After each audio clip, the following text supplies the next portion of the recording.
Imagine this. You're finally ready to buy a home. You saved up, found the perfect place, and made an offer. Everything seems to be going smoothly. But then, your real estate agent asks you to sign a contract, a buyer-broker agreement, and suddenly, you realize you might have to pay your agent fee out of pocket. This is what's happening because of a major legal settlement involving the National Association of Realtors, or the NRA for short. It's going to change the way real estate works, especially for buyers. Even if you already know a lot about real estate, these changes might catch you off guard. That's why today, I'm going to break down what's happening, why it's happening, and what it means if you're buying a house.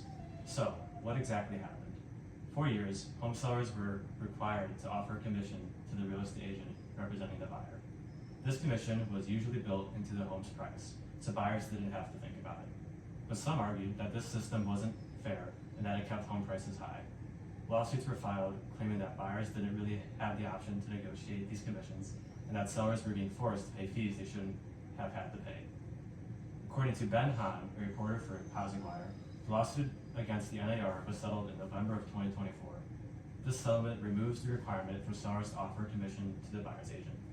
That might sound like a small change, but it's going to have a huge impact on buyers. What's changing for buyers?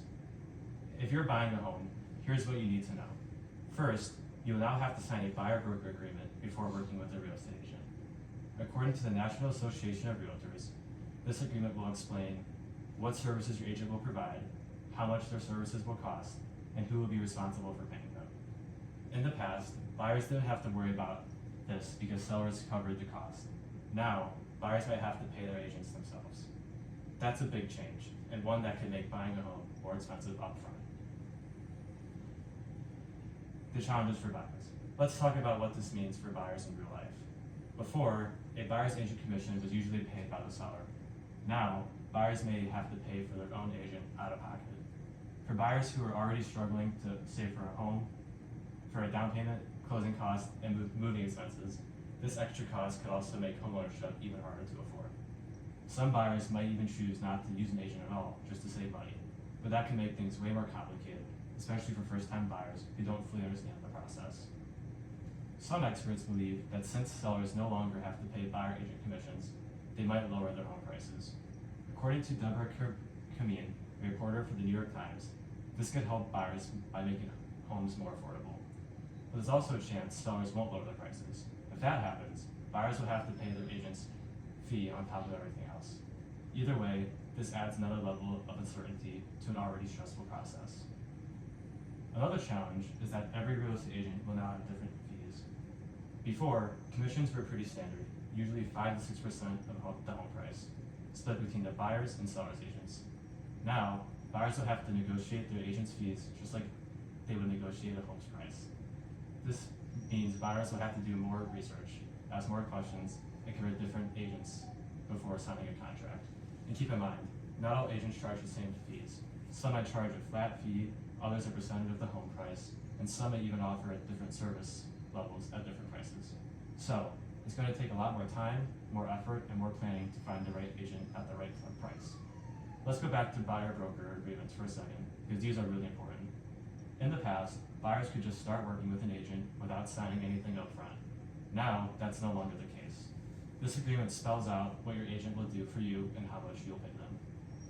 You may have options for different levels of service, like full service representation, which can include home searches, negotiations, and contract handling. Limited service representation, where the agent helps with certain parts of the contract. Or third, a flat fee or hourly services.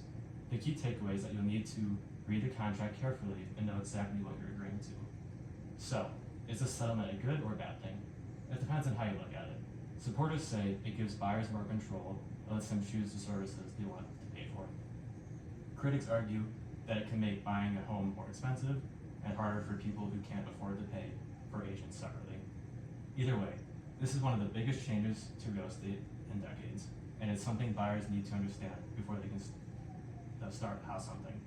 To sum it up, the NAR settlement is changing the way real estate agents get paid, and buyers are the ones who will feel the impact the most. Here's what buyers should remember. You will need to sign a buyer-broker agreement before working with an agent, and you may have to pay your agent fee out of pocket. You should also shop around, compare agent fees, and negotiate costs.